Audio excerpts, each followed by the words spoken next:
Con el auspicio de Servicio Militar, tu oportunidad de crecer. No esperes más. Inscríbete. Presentamos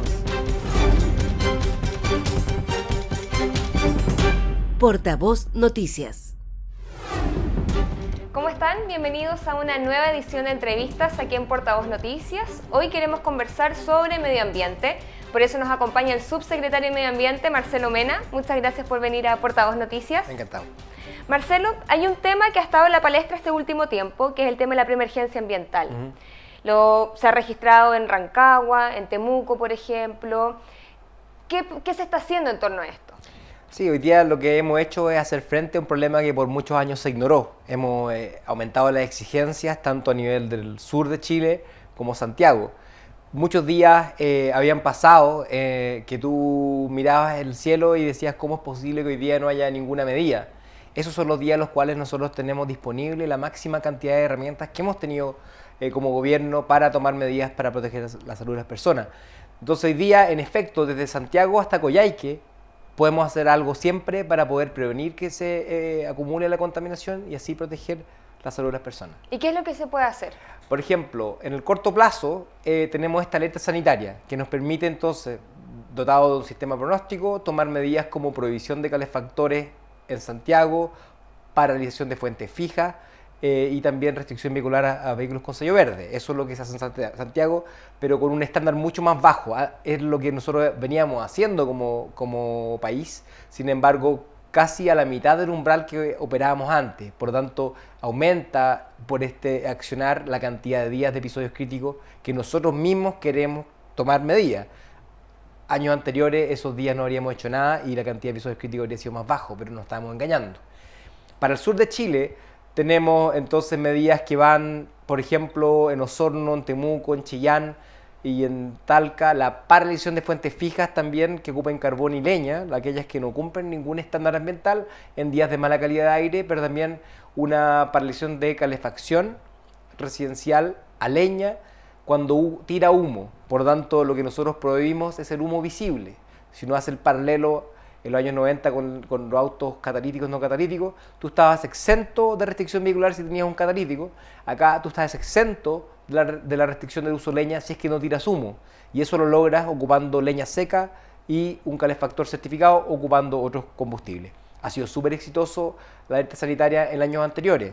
El año pasado nosotros redujimos los episodios críticos en Temuco, en Rancagua, en Chillán, en Valdivia, en torno a 20, 25, incluso 30% lo que fue Rancagua y Temuco.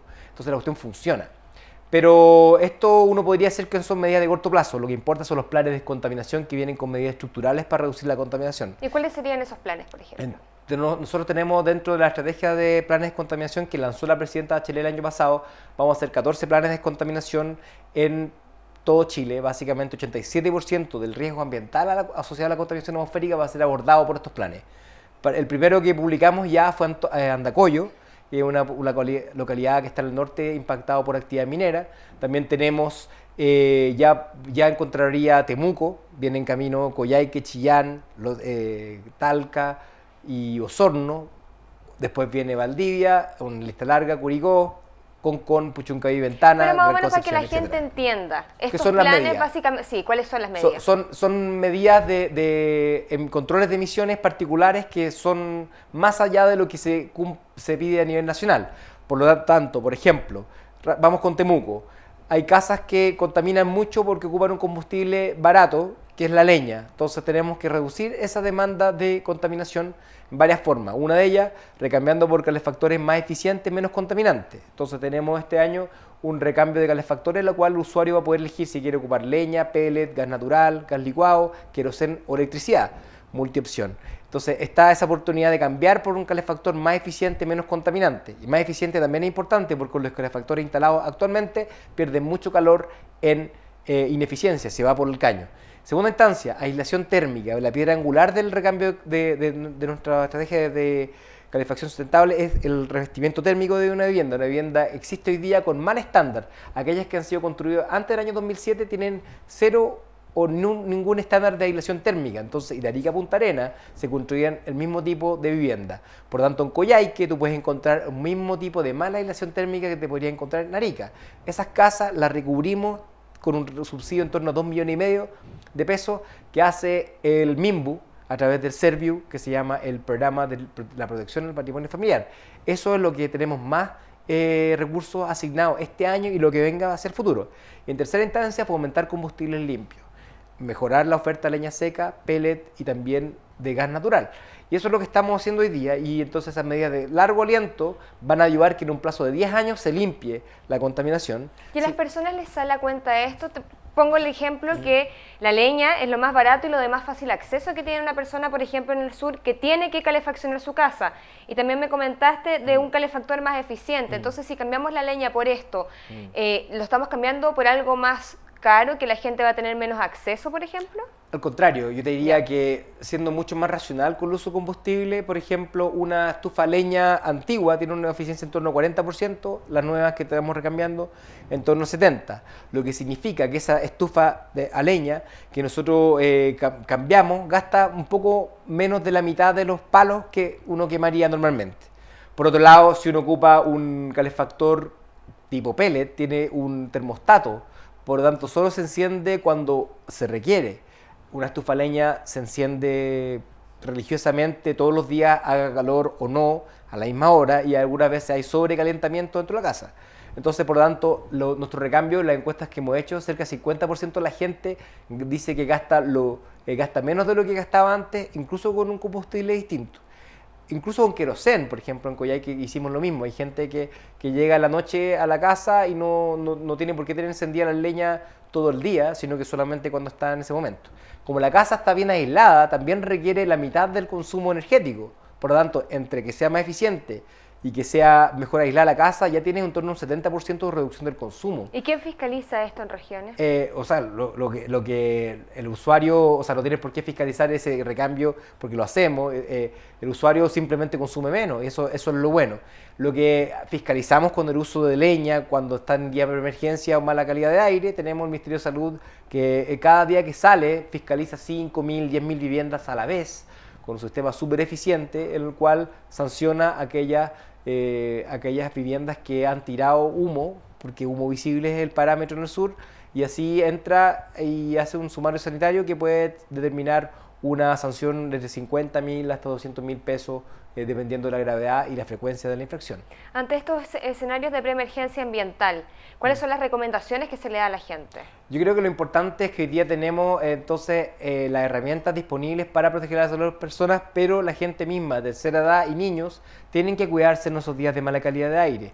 Nosotros por eso, a través del Ministerio de Salud, del Ministerio de Deporte, se recomienda no hacer actividades físicas, por ejemplo, se paralizan lo que son la educación física en algunas ciudades con contaminación más extrema, incluso paran los gimnasios o las actividades masivas, por ejemplo, una cicletada o algún tipo de evento masivo como una corrida, sería difícil que se haga en un día de emergencia ambiental. Entonces, lo que nosotros hemos hecho con esto, hemos relevado un problema que por muchos años se ignoró. Te voy a dar un ejemplo, Coyhaique. El año pasado en Coyhaique nosotros tiramos la alerta sanitaria, pero sin medidas de restricción de uso de leña. Solamente nosotros entregamos la información y protegíamos la salud de las personas diciendo no pueden hacer educación física. Nosotros relevamos tanto el problema que los niños no tenían educación física, la gente el segundo año nos pidió medidas. Y hoy día, este año, tenemos en Coyhaique, que es la ciudad más contaminada de Chile, una reducción de episodios críticos en torno a 30% porque la gente nos pidió una medida, y la medida era que tú puedes ocupar un calefactor por casa en lugares que hay uno o dos o tres. ¿Esto pasa solo en Coyhaique? En Coyhaique hicimos esa medida específica porque tiene condiciones de ventilación, condiciones de localización, de disponibilidad de otros combustibles, que es distinto a la zona más central de Chile. Por eso, y esa medida funcionó. Entonces, con lo que quiero decir con esto es que nosotros determinamos medidas que nacen desde cada región, de acuerdo a su idiosincrasia. Valdivia tiene medidas distintas a Temuco que a Osorno. Chillán y Los Ángeles lo mismo, distinto que Talca y Curicó. ¿Y estas medidas, por ejemplo, las podemos encontrar en algún sitio web? Mira, las medidas están todas disponibles en la página web alertas.mma, que es el Ministerio de Medio Ambiente, .gov.cl. Y esa página web están todos los días, tú puedes ver el pronóstico de lo que viene en la calidad de aire y puedes ver día a día en tu zona cuál es el polígono que está afecto a restricción de leña, por ejemplo, y cuáles son las medidas asociadas y cuáles son las recomendaciones a la salud para esos días. Entonces hemos hecho un esfuerzo que es grande, que por muchos años se ignoró. Nosotros tenemos datos de calidad de aire del año 2011 en material particulado fino. La norma está vigente el año 2012. Nosotros el año 2014 nos echamos encima este desafío, que es complejo comunicar, porque el aire no está empeorando, sino que simplemente hoy día le estamos haciendo frente a un problema que por años se ignoró. Claro, subsecretario, vamos a seguir hablando de preemergencia, pero antes vamos a hacer una breve pausa comercial, así que nos vamos a una breve pausa comercial, pero ya volvemos con más Portavoz Noticias. ¡Fuego!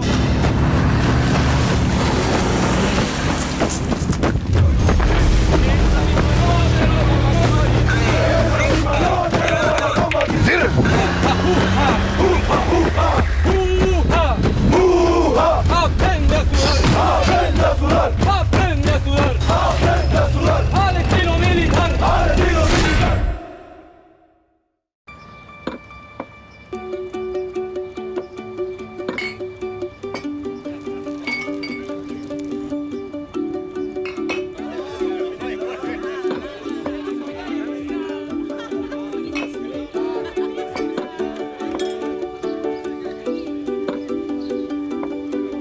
Si reciclas después de tu junta, nosotros reunimos más niños para sanar.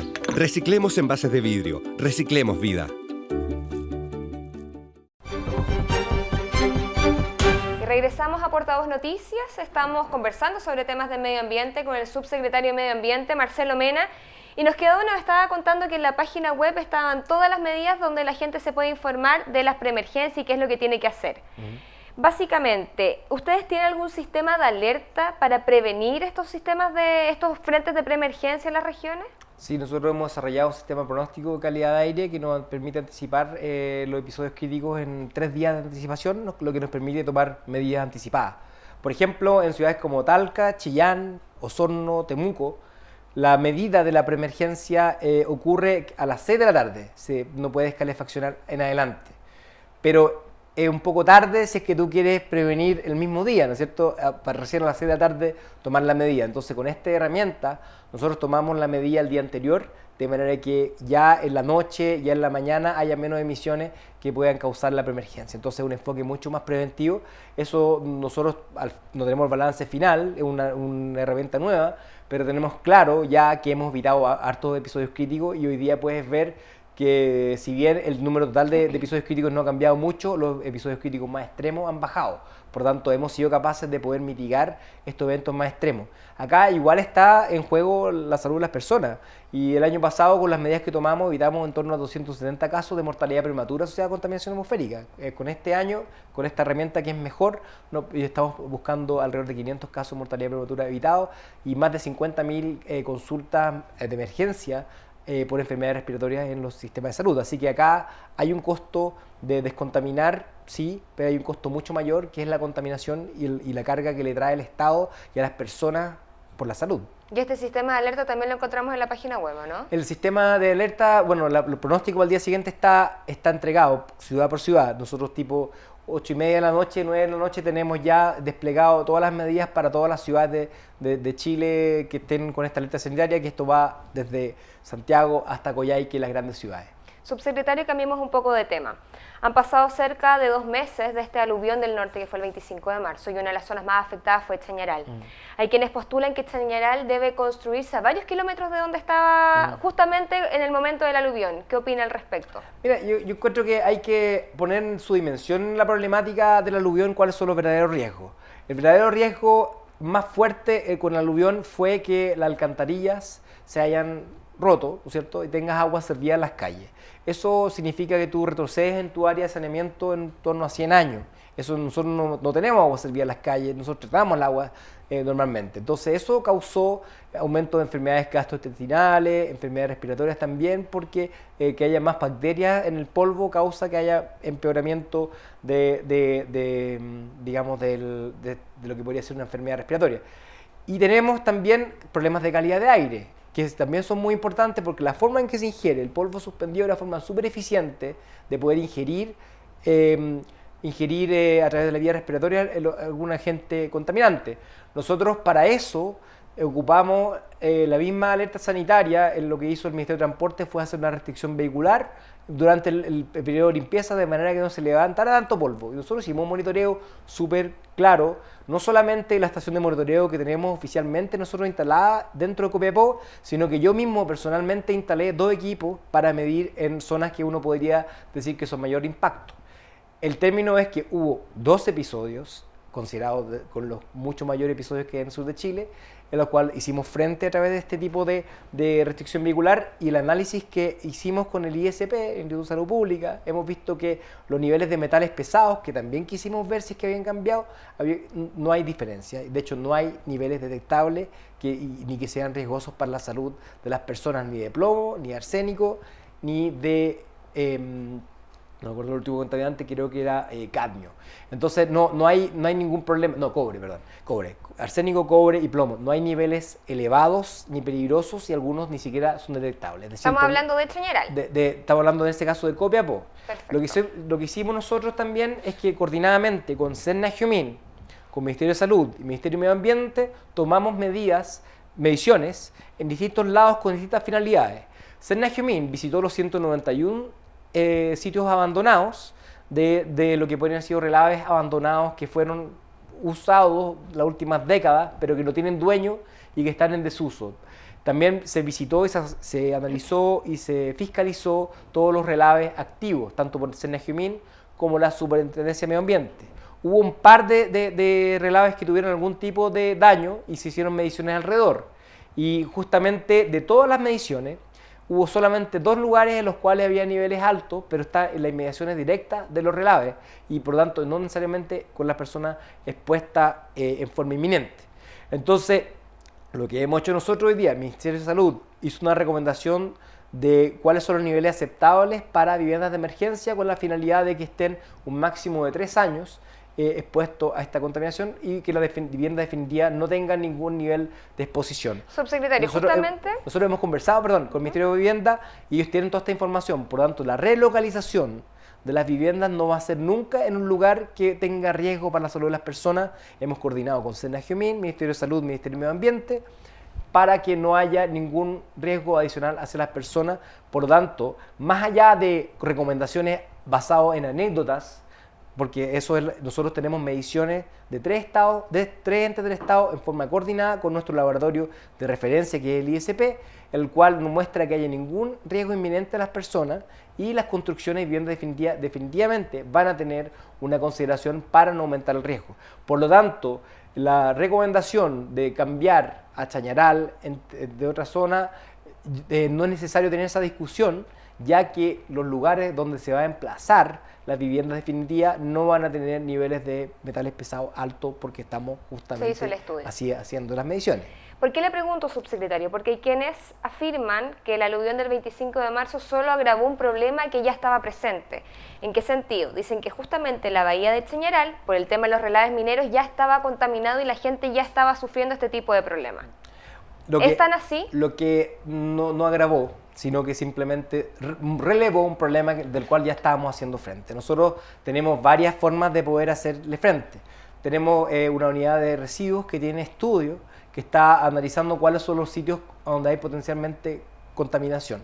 Estábamos trabajando antes del aluvión con mesas de comité de recuperación ambiental y social para poder hacer frente a estas temáticas de los pasivos mineros en Tierra Amarilla.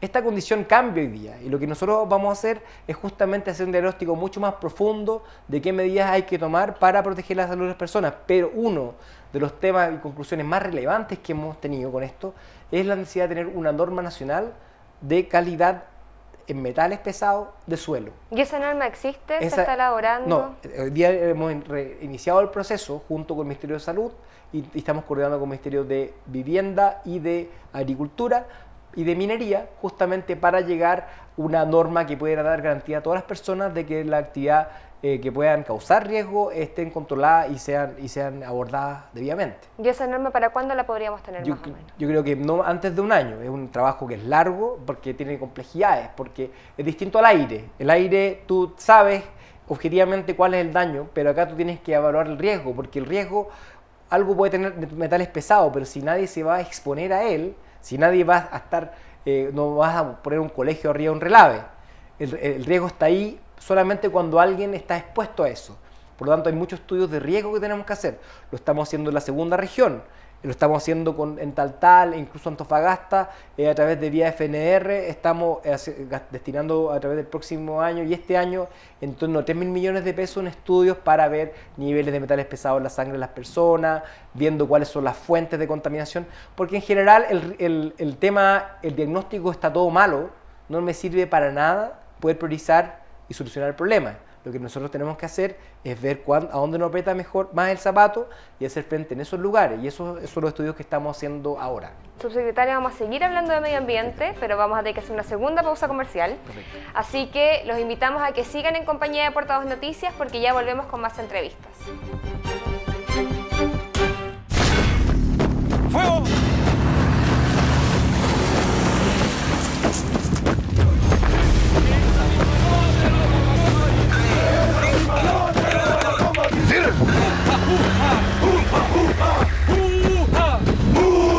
Aprende a sudar. Aprende a sudar. Aprende a sudar. Aprende a sudar. Al estilo militar. Al estilo militar.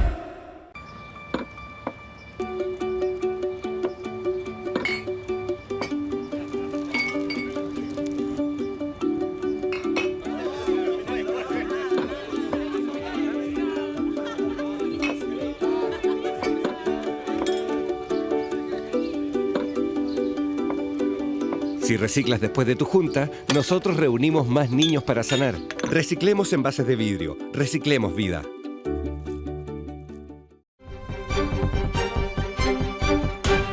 Y regresamos con más entrevistas aquí en Portavoz Noticias. Recuerden que estamos con el subsecretario de Medio Ambiente, Marcelo Mena, y vamos a cambiar totalmente de tema. Hace un año más o menos, Pucón de frentón eliminó las bolsas plásticas de su comercio. Y hay varias comunas que están tratando de replicar justamente esta medida. ¿Qué le parece? Yo encuentro que siempre que quiera una comuna hacer eso, yo creo que son los principales interesados y saben cuáles son los desafíos que tienen localmente. Una cosa muy distinta es prohibir una bolsa plástica a nivel nacional, por ejemplo, porque hay una disparidad en cuanto a la gestión de residuos de cada municipio versus que cada municipio quiera. Entonces, lo que hoy día está en el Parlamento, el diputado Chávez, la senadora Goich, han trabajado para, por ejemplo, regular lo que son las bolsas plásticas en su calidad, pero también permitir y facultar que los municipios puedan prohibirlas, porque las veces que la Contraloría ha tomado esta ordenanza, ha dicho que no tienen las facultades las municipalidades para poder hacer estas prohibiciones. Entonces, justamente esto va a poder facilitar y darle una claridad legal a esta iniciativa. El ministro Badenier ha tenido varias cumbres con alcaldes discutiendo este tema y nuestra visión es que justamente todo lo que sea parte de las 3 R's que tiene que ver con reusar, reducir y reciclar, reducir el consumo es fundamental.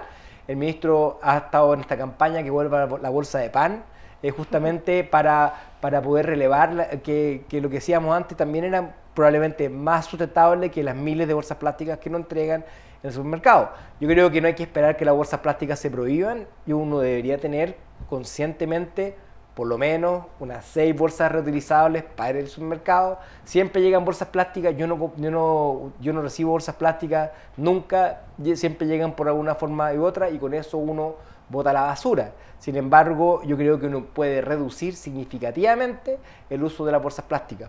Pero hacer la distinción entonces entre reducir y restringir, porque el caso de Pucón, que es una comuna mucho más pequeña, quizás no se puede comparar con Concepción o Santiago. Sí, entonces cada uno de los municipios debe determinar si es que está dispuesto a hacerlo. La municipalidad de Providencia estuvo interesada en un momento, de Santiago también estuvo interesado. Yo creo que vamos a ver con esta claridad que le va a poder facultar la ley de poder tomar medidas propias. Coyhaique también tiene un programa que se llama Patagonia sin bolsas plásticas y le va bastante bien en distintas comunas de la zona.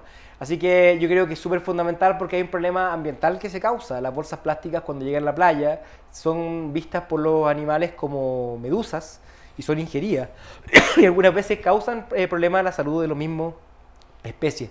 Así que es fundamental que sigamos reduciendo el consumo de las bolsas plásticas independientemente si sean prohibidas o no. ¿Y esta es una facultad? ¿Esta es una facultad que tienen solo los municipios? Nosotros con esto vamos a permitir que los municipios puedan pero no nosotros como ministerio, sino que el Estado en general, a través de que una iniciativa parlamentaria del diputado Chávez y de la senadora Goich en distintas instancias. Y por otro lado, lo que nosotros estamos haciendo como gobierno es la ley de responsabilidad extendida al productor y fomento al reciclaje, que va a ser una ley que ya se aprobó en general esta semana nuevamente, lo que significa que va a permitir ponerle cuotas de metas de reciclaje a distintos sectores, 11 productos, desde batería, aceite, plástico, envase. Eso, profundicemos un poquitito en ese tema, porque justamente es lo que la gente tiene que hacer más o menos en las casas, es más cercano. Entonces, justamente, esta ley lo que va a poner la responsabilidad al productor de poder reciclar. Entonces, por lo tanto, una empresa de baterías va a querer tener la batería más reciclable y va a tener un sistema en el cual tú vayas a dejar la batería. Entonces ya hemos visto como algunas empresas del retail ya están estableciendo esta práctica. Si tú llegas con tu computador, te hacen un descuento, porque efectivamente en el corto plazo tú te compras un computador y va a tener que recibírtelo tu distinto... Hay algo a cambio. Entonces justamente, como estamos estableciendo una práctica, si tú llegas tu electrodoméstico, tu lavadora, por ejemplo, tengan que recibir tu lavadora para poder comprarte una nueva, etc. Entonces, nosotros ponemos en el productor la responsabilidad, pero eso va a facilitar que hayan centros de acopio, una formalización del reciclaje, con mejores actores delimitados, con gestores de reciclaje, y va, en definitiva, a significar un aumento importante de cuánto es lo que reciclamos, porque lamentablemente hoy día tenemos gente que hace material reciclado, tenemos una industria en Chile de material reciclado, importan botellas plásticas de otros países, porque nosotros no somos capaces de poder recolectar el reciclaje como corresponde. Entonces esto va a cambiar la cara del reciclaje del país, va a generar un negocio y empleos verdes, como dice el ministro, es un negocio inteligente, una decisión inteligente hoy día, no botar recursos a la basura, sino que aprovecharlos mejor. ¿Tenemos una cultura ecológica nosotros en Chile? Lo pregunto porque hay muchos países que ellos saben dividir su basura. En Chile recién se está comenzando con estos puntos verdes también en los supermercados, pero ¿hay realmente una conciencia ecológica en nuestro país? Yo creo que ha tenido variaciones, hay una preocupación ambiental definitiva. Mucha gente, tenemos una encuesta nacional de medio ambiente que nos ayuda a responder esta pregunta. Mucha gente está preocupada por los problemas ambientales. Dice que hace su máximo esfuerzo, en torno al 80% de la gente dice que hace lo mejor por el medio ambiente, pero dice que un 20% de la gente del resto de la gente está haciendo mejor esfuerzo. Entonces uno es bueno para mirar, pensar que uno es bueno para reciclar y del resto es la culpa de la contaminación. Son otros los que contaminan, son otros los que tienen autos sucios, etc. Pero yo creo que 20 años de preemergencias ambientales en Santiago, por ejemplo, sí cambian tu visión del medio ambiente, y la preocupación ambiental en Chile es de las más altas que hay en el mundo. O sea, comparándolo también con los vecinos o con los otros países, hay países que incluso importan basura. Sí, bueno, justamente nosotros tenemos una cultura que ha aumentado su consumo y tenemos que tener oportunidades para que se pueda reciclar también. Pero hemos visto las comunas en las cuales hay reciclaje, funciona bastante bien, y eso tiene que ver con cómo uno se planta frente al problema. Pero también hay otras dimensiones. Cuánto uno contamina la ciudad tiene que ver cómo se calefacciona. Uno no le puede echar la culpa en Temuco a una industria por la contaminación, sino que son las propias casas. Entonces, por lo tanto, es importante mejorar la educación ambiental y poner en la misma persona la responsabilidad de poder reducir las emisiones también. Entonces, nosotros lo hacemos a través de nuestro sistema de educación ambiental. Tenemos desde Junji, reciclaje, tenemos con las cunas, jardines infantiles. Hoy día me toca visitar mucho y uno está viendo que los niños ya desde kinder, pre-kinder e incluso sala cuna han aprendido a reciclar. Sí, se entiende entonces esto también en los colegios. En colegios tenemos un sistema de certificación de establecimientos educacionales, son cientos de colegios que están certificados a nivel de excelencia, por lo tanto tienen la dimensión ambiental incorporada en su currículum. Y finalmente, hasta el adulto mayor. Hace poco me tocó firmar un convenio con Senama, y justamente para que el adulto mayor nos enseñara estas cosas, es un diálogo intergeneracional, y yo encuentro súper entretenido, porque permite, por ejemplo, que el adulto mayor pueda hablar con un niño y puedan hablar sobre el medio ambiente. Entonces ahí aparecen las historias como la bolsa de pan, porque antes se ocupaba la bolsa de pan, entonces cada uno tiene en su generación una preocupación por el medio ambiente. Incluso les diría lo siguiente: nuestra encuesta y otras que han aparecido también muestran que las personas de mayores de 50 años son los que tienen mayor preocupación ambiental hoy día, más que los que están manifestándose quizás más pequeños por proyectos en particular. En general, los que están preocupados y actúan más, que reciclan más, que compran más cosas verdes, son generalmente la gente de mayores de 50 años. Ir jugando entonces con las anécdotas entre los abuelitos y ahí con los nietos para el tema del medio ambiente. Sí.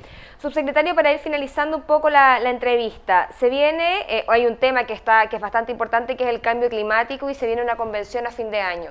¿Chile participará en esa convención? Sí, sí. La presidenta Bachelet tenía un compromiso desde su antiguo mandato con respecto al cambio climático. Fue ella la que puso una meta de reducción en el año 2009, cuando nadie esperaba necesariamente mucho de un país como Chile, que fuera en vía de desarrollo. Sin embargo, tuvimos una meta. Tenemos impuestos verdes que son únicos en Sudamérica. Fuimos el primer país en el mundo a tener impuestos verdes, impuestos al carbono. Por lo tanto, tenemos un liderazgo patente y claro. Nuestra contribución nacional al cambio climático, que es lo que tú tienes que presentar ante la ONU, la presentaremos este mes de junio. Y ha sido un proceso en torno a 3 años que hemos estado participando junto con todos los sectores, y lo que construye esta contribución nacional, que tiene analizado cuánto cuesta, cuánto reduce, cuánto empleo genera, etc. Y eso nosotros lo presentaremos a la ONU. Y brevemente, subsecretario, ¿cuáles serían esas propuestas, esos puntos que vamos a mencionar como país ante la ONU? Son básicamente una reducción en torno a 1/3 de las emisiones con respecto al PIB, es decir, poder crecer, pero reducir cuánto emisiones tenemos con respecto al Producto Interno Bruto, entre 1/3, incluso más. Estamos todavía finalizando la discusión interna para ver cuál va a ser nuestra posición definitiva. Presentamos qué tenemos para adaptación al cambio climático, pero lo importante acá es que la presidenta Bachelet estuvo en la cumbre Ban Ki-moon en septiembre, estuvo en la cumbre de Lima también, y va a estar en la cumbre de París presente, justamente mostrando que un país como Chile, que es impactado por el cambio climático, es el primer interesado para que se logre un acuerdo. Esto va a ser en diciembre. Perfecto, y se contó también con una propuesta ciudadana, ¿o no? Tuvimos una participación ciudadana que fuimos el primer país del mundo que permitió que los ciudadanos trabajaran con nosotros. Nos juntamos también con la empresa privada, con múltiples sectores. Y también hemos apoyado impulsos como los que lanzó recientemente ADAPT Chile, en la cual están sumados a cerca de 100 ciudades con respecto a cambio climático. Hay una consulta de cambio climático internacional que se está llevando a cabo, y nosotros escucharemos cuáles serán las propuestas que vengan también de la ciudadanía. Bueno, subsecretario, nos encantaría seguir hablando de este tema, pero se nos acabó el tiempo, así que muchas gracias por venir a Portavoz Noticias. Encantado. Y muchas gracias a ustedes también por acompañarnos. Nos reencontramos nuevamente un próximo domingo. Que esté muy bien. Con el auspicio de Servicio Militar, tu oportunidad de crecer. No esperes más, inscríbete. Hemos presentado Portavoz Noticias.